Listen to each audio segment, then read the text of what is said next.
بسم اللہ الرحمن الرحیم۔ خواتین و حضرات، مسجد نبوی کا چپا چپا گوشہ گوشہ مسلمانوں کے لیے مقدس ہے۔ مدینہ میں وہ کون سی جگہ نہیں جہاں ہمارے نبی کے قدم نہ لگے ہوں۔ اس شہر کا ذرا ذرا اپنے آپ کو خوش قسمت سمجھتا ہے کہ اس کے سینے پر آپ کے قدم لگتے رہے۔ مسجد نبوی کا وہ حصہ جو روضہ رسول اور ممبر کے درمیان ہے، مسجد نبوی کے تمام حصوں سے افضل ہے۔ اس کو اللہ کے آخری نبی نے ریاض الجنہ کہا۔ آپ نے فرمایا، میرے گھر اور ممبر کے درمیان والی جگہ جنت کے باغوں میں سے ایک باغ ہے۔ دوستو، یہ حصہ جنت کا ایک ٹکڑا ہے۔ یہ حصہ جنت سے اس دنیا میں اتارا گیا اور کل قیامت کو یہ حصہ جنت کی طرف چلا جائے گا۔ یہی وجہ ہے ریاض الجنہ کا مقام ہمارے لیے افضل ہے۔ خانہ کعبہ میں ایک نماز کا ثواب 1000 نمازوں کے برابر ہے۔ خانہ کعبہ کے بعد مسجد نبوی کا مقام اعلیٰ ہے۔ ریاض الجنہ 22 میٹر طویل اور 15 میٹر چوڑا ہے۔ اس حصے میں 10 ستون ایسے ہیں جنہیں مسجد نبوی کے باقی ستونوں سے برتری حاصل ہے۔ دوستو، یہ حضور اکرم صلی اللہ علیہ وآلہ وسلم کا گھر ہے اور یہ ممبر رسول ہے، اور یہ درمیان میں جو گرین جگہ ہے یہ ریاض الجنہ ہے۔ اس جگہ 10 ستون ہیں جن کی اپنی اپنی فضیلت ہے۔ جب آپ صلی اللہ علیہ وآلہ وسلم مکہ سے ہجرت کر کے آئے تو اس وقت مسجد نبوی اس طرح کی تھی۔ یہ مسجد اس قدر سادہ تھی، جب بارش ہوتی تو یہاں پر نماز پڑھنا انتہائی مشکل ہوتا۔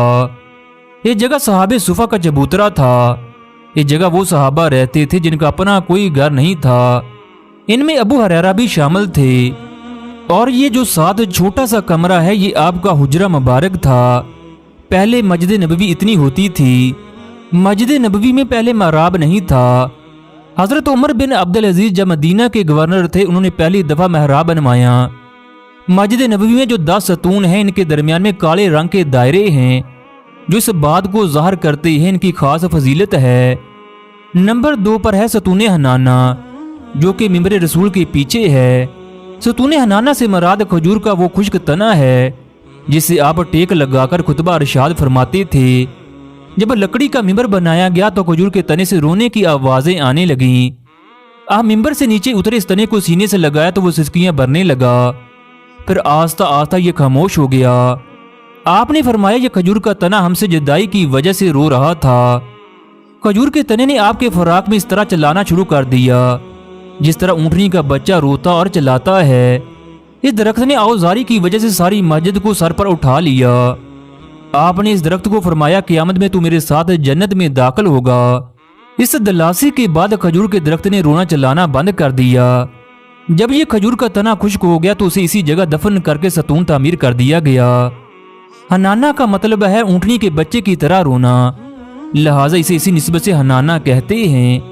اس ستون کے اوپر گرین رنگ کی پلیٹ پر حنانہ بھی لکھا ہے۔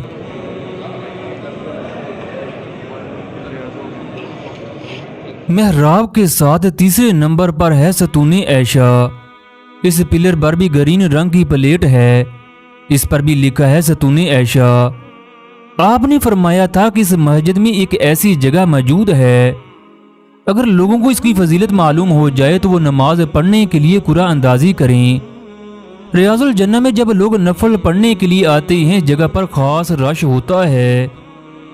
آپ کے وصال کے بعد صحابہ کرام نے حضرت عائشہ سے جگہ کی نشاندہی کے بارے میں پوچھا۔ آپ رضی اللہ تعالی عنہ نے انکار کر دیا۔ کچھ عرصہ گزرنے کے بعد حضرت عبداللہ بن زبیر، جو کہ حضرت عائشہ کے بھتیجے، حضرت اسما کے بیٹے اور ابو بکر کے نواسی تھے، ان کی اصرار پر آپ رضی اللہ تعالی عنہ نے نشاندہی کر دی۔ حضرت ابو بکر اور حضرت عمر اکثر اس جگہ نمازیں ادا فرماتی تھے۔ اس جگہ جو ستون کھڑا کیا گیا وہ حضرت عائشہ کے نام سے منسوب ہے۔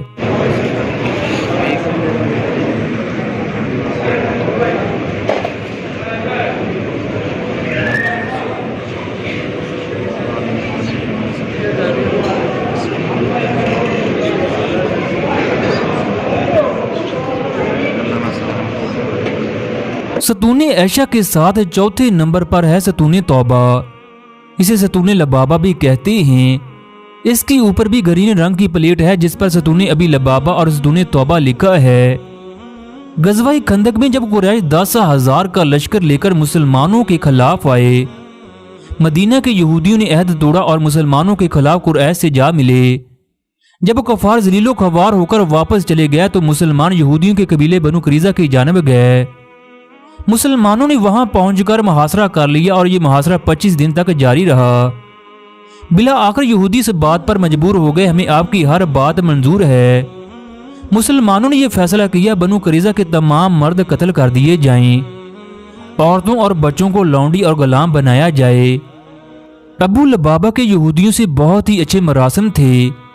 انہوں نے پیغام بھیجا ہم ابو لبابہ سے مشورہ کرنا چاہتے ہیں، لہٰذا ہمیں ان سے ملنے کی اجازت دی جائے۔ آپ صلی اللہ علیہ وآلہ وسلم نے ابو لبابہ کو بنو قریظہ سے ملنے کی اجازت دے دی۔ جب بنو قریظہ نے ابو لبابہ کو دیکھا تو ان کے مرد بچے عورتیں گڑ گڑانے لگے۔ ابو لبابہ نرم پڑ گئے۔ انہوں نے ابو لبابہ سے پوچھا اگر ہم محمد کا حکم مان لیں اور اپنے آپ کو ان کے حوالے کر دیں تو وہ ہمارے ساتھ کیا سلوک کریں گے؟ ابو لبابہ نے کہا وہ آپ کو ذبح کر دیں گے۔ ابو لبابہ ابھی وہیں بیٹھے تھے، وہ اپنی بات پر سخت نادم ہوئے کہ تو نے خدا اور رسول کے ساتھ خیانت کی ہے۔ وہ وہاں سے دیوانہ وار مسجد نبوی پہنچے اور اپنے آپ کو مسجد کے ستون سے باندھ لیا اور یہ اعلان کیا جب تک میں توبہ نہ کر لوں اور جب تک اللہ تعالیٰ میری توبہ قبول نہ کر لے مجھ پر کھانا پینا حرام ہے۔ جب نماز کا وقت ہوتا ان کے بیٹے آ کر ہاتھ کھول دیتے، جب نماز پڑھ لیتے تو پھر دوبارہ باندھ دیتے۔ لوگ ان کے پاس آ کر کھولنے کے لیے کہتے تو یہ انکار کر دیتے اور فرماتے جب تک رسول کریم صلی اللہ علیہ وآلہ وسلم خود آ کر نہ کھولے میں یہاں سے نہیں ہٹوں گا۔ مسلسل 7 دن تک یہ ستون سے بندے رہے یہاں تک کہ گش کھا کر گر پڑے۔ آخر کار اللہ تعالیٰ نے ان کی توبہ قبول فرمائی۔ اس کے بعد لوگوں نے کہا اللہ تعالیٰ نے تمہاری توبہ قبول فرما لی، اپنے آپ کو کھول لو۔ ابو لبابہ نے کہا خدا کی قسم جب تک رسول اللہ صلی اللہ علیہ وسلم اپنے دستے مبارک سے نہیں کھولیں گی میں خود اپنے آپ کو ہرگز نہیں کھولوں گا۔ اس کے بعد آپ صلی اللہ علیہ وسلم نے اپنے دستے مبارک سے نہیں کھولا۔ ابو لبابہ کا گھر یہودیوں کے قبیلے میں تھا، اس لیے انہوں نے اپنا گھر اور مال صدقہ کر دیا۔ ابو لبابہ کی یہاں پر توبہ قبول ہوئی، اسی وجہ سے اسے ستون لبابہ کہا جاتا ہے۔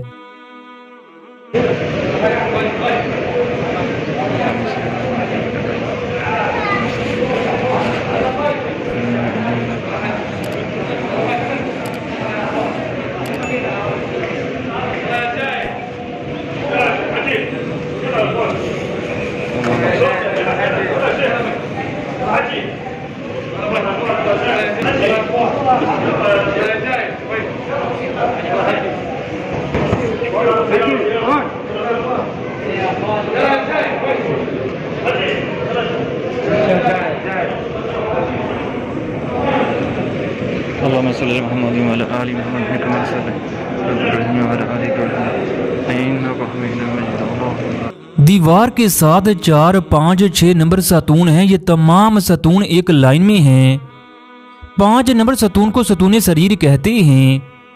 سریر کا مطلب ہے بستر، یعنی نبی اکرم صلی اللہ علیہ وآلہ وسلم اعتکاف میں یہاں بیٹھا کرتے تھے۔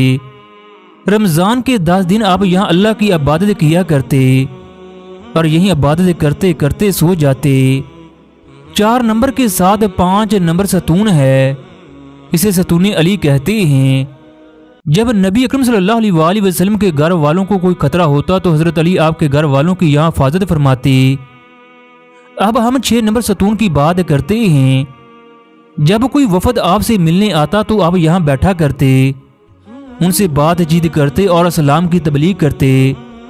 اسی جگہ وہ واقعہ پیش آیا جس کا ذکر قرآن میں ہے، اے ایمان والو اپنی آواز نبی کی آواز پر اونچی نہ کرو اور ان کے حضور زیادہ بلند آواز سے کوئی بات نہ کہو، جیسے ایک دوسرے کے سامنے بلند آواز سے بات کرتے ہو کہ کہیں تمہارے اعمال برباد نہ ہو جائیں اور تمہیں خبر نہ ہو۔ پھر اللہ تعالیٰ نے فرمایا جو لوگ تم کو حجروں کے باہر سے آواز دیتے ہیں ان میں اکثر بے عقل ہیں، اگر وہ صبر کرتے یہاں تک کہ تم خود نکل کر ان کے پاس آتے تو یہ ان کے لیے بہتر تھا، اور خدا تو بخشنے والا اور مہربان ہے۔ 8 نمبر پر ہے ستون جبرائیل، یہ روزہ رسول صلی اللہ علیہ وآلہ وسلم کے اندر ہے۔ جبرائیل علیہ السلام انسانی شکل میں یا دیہا قلبی کی شکل میں وہی لے کر آتے تھے۔ جبرائیل علیہ السلام اکثر یہیں بیٹھا کرتے، اس لیے اسے ستون جبرائیل کہتے ہیں۔ 9 نمبر پر ہے محراب تہجد، آپ اس جگہ پر تہجد کی نماز پڑھتے تھے، اسی لیے اسے ستون تہجد کہا جاتا ہے۔ ایک روز آپ تہجد کی نماز پڑھ رہے تھے کہ چند صحابہ بھی آدھی رات کو آ گئے۔ جب آپ نے ان کو دیکھا تو آپ گھر چلے گئے۔ صبح جب صحابہ نے اس بارے میں پوچھا آپ رات کو ہمیں دے کر گھر کیوں چلے گئے، آپ نے فرمایا مجھے ڈر تھا کہ کہیں تم لوگوں پر تہجد کی نماز فرض نہ کر دی جائے، جو کہ آپ لوگوں کے لیے پڑھنا مشکل ہے۔ یہ وہ جگہ ہے جہاں سے مؤذن سیڑھیاں چڑھ کر اوپر جا کر اذان دیتا ہے۔ اب ہم مسجد نبوی صلی اللہ علیہ وآلہ وسلم میں موجود ریاض الجنہ میں اذان سنتے ہیں۔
میپ میں دیکھ سکتے ہو یہ حضرت فاطمہ کا گھر ہے۔ اس گھر میں آج بھی حضرت فاطمہ رضی اللہ تعالی عنہا کی چیزیں پڑی ہیں، جن میں صندوق وغیرہ شامل ہیں۔ سامنے حضرت فاطمہ کے گھر کا دروازہ ہے۔ روضہ رسول کے پاس جانے کے لیے یہی دروازہ کھولا جاتا ہے۔ دروازہ کھلتے ہی وہ جگہ آتی ہے جہاں حضرت فاطمہ نماز پڑھا کرتی تھیں۔ یہاں پر ایک چھوٹا سا محراب بھی بنا ہے جسے محراب فاطمہ کہا جاتا ہے۔ اس جگہ خاص لوگ مسلم ممالک کے صدر وزیر جا سکتے ہیں۔ وقت کے ساتھ ساتھ مسلمانوں کی تعداد بڑھتی گئی، چنانچہ آپ اور صحابہ نے یہ فیصلہ کیا مسجد نبوی کو دوبارہ تعمیر کیا جائے۔ یوں پہلی دفعہ 7 ہجری کو مسجد نبوی کی توسیع کی گئی۔ اس وقت مسجد نبوی اس قدر وسیع ہے، یہاں پر 18 لاکھ افراد بیک وقت نماز ادا کر سکتے ہیں۔ مگر بہت سے لوگوں کو یہ معلوم نہیں مسجد نبوی کی اصل جگہ کون سی ہے۔ جب آپ لوگ ریاض الجنہ اور اس کے ساتھ والے حصے میں جائیں گے تو ان کے پلر کے اوپر مسجد نبوی لکھا ہوگا، یعنی دونوں طرف کی لائن کے پلر پر لکھا ہوگا۔ یہ بات اس چیز کی نشانی ہے کہ نبی اکرم صلی اللہ علیہ وآلہ وسلم کے دور میں مسجد نبوی اتنی بڑی تھی۔ 11 ہجری کو نبی صلی اللہ علیہ وآلہ وسلم اس دنیا سے رخصت ہوئے۔ اسی گھر میں آپ کو دفنایا گیا۔ آپ کی نماز جنازہ کسی نے نہیں پڑھائی۔ جب حضرت عمر نے مسجد نبوی کی توسیع کی تو مسجد نبوی کچھ اس طرح سے تھی۔ اس میں صحابہ صفہ کے چبوترے کو ختم کر دیا گیا۔ جب حضرت عثمان کا دور آیا تو پھر دوبارہ مسجد نبوی کی توسیع کی گئی۔ مصلی رسول کے سامنے آپ محراب آسمانی بھی دیکھ سکتے ہو۔ آج بھی یہ محراب موجود ہے۔ آج بھی اسی محراب میں نماز پڑھائی جاتی ہے۔ ترکوں کے دور میں مسجد نبوی میں نماز پڑھانے کے لیے علیحدہ علیحدہ امام تھے، یعنی حنفی، مالکی، جنبلی۔ ہر کسی کا اپنا محراب ہوتا تھا۔ یہی وجہ ہے محراب سلیمانی آج بھی اسی جگہ موجود ہے۔ عورتیں اس وقت ریاض الجنہ میں 25 نمبر گیٹ کے ذریعے جاتی ہیں۔ عورتیں فجر ظہر عشاء کی نماز کے بعد جا سکتی ہیں، ان کے لیے مخصوص گھنٹے مقرر ہوتے ہیں، جبکہ مرد 2 نمبر گیٹ کے ذریعے ہر وقت جا سکتے ہیں۔ 1909 میں مسجد نبوی عرب میں وہ واحد جگہ تھی جہاں روشنی کے لیے بلب کا استعمال کیا جاتا تھا۔ 2012 میں شاہ عبداللہ کے دور میں مسجد نبوی کی توسیع کا ایک بڑا منصوبہ تیار کیا گیا۔ 10 لاکھ افراد مسجد نبوی کے مرکزی حصے میں، جبکہ 8 لاکھ افراد اس کے بیرونی حصے میں نماز ادا کر سکتے ہیں۔ شاہ عبداللہ کے دور میں مسجد میں 250 چھتریاں لگانے کا حکم دیا گیا۔ اس وقت مسجد میں 17 مؤذن اذان دیتے ہیں۔ جب آپ ہجرت کر کے مدینہ پہنچے، آپ نے یہ زمین 10 دینار میں 2 یتیم بچوں سے خریدی۔ اس سے پہلے یہ زمین کھجوروں کو خشک کرنے کے لیے استعمال ہوتی تھی۔ اس وقت مسجد نبوی کے 41 دروازے ہیں۔ دروازے کے اوپر لکھا ہے امن اور سلامتی کے ساتھ داخل ہوں۔ 1228 میں سلطان محمود کے دور میں گنبد کو سبز رنگ دیا گیا جو آج تک ہے۔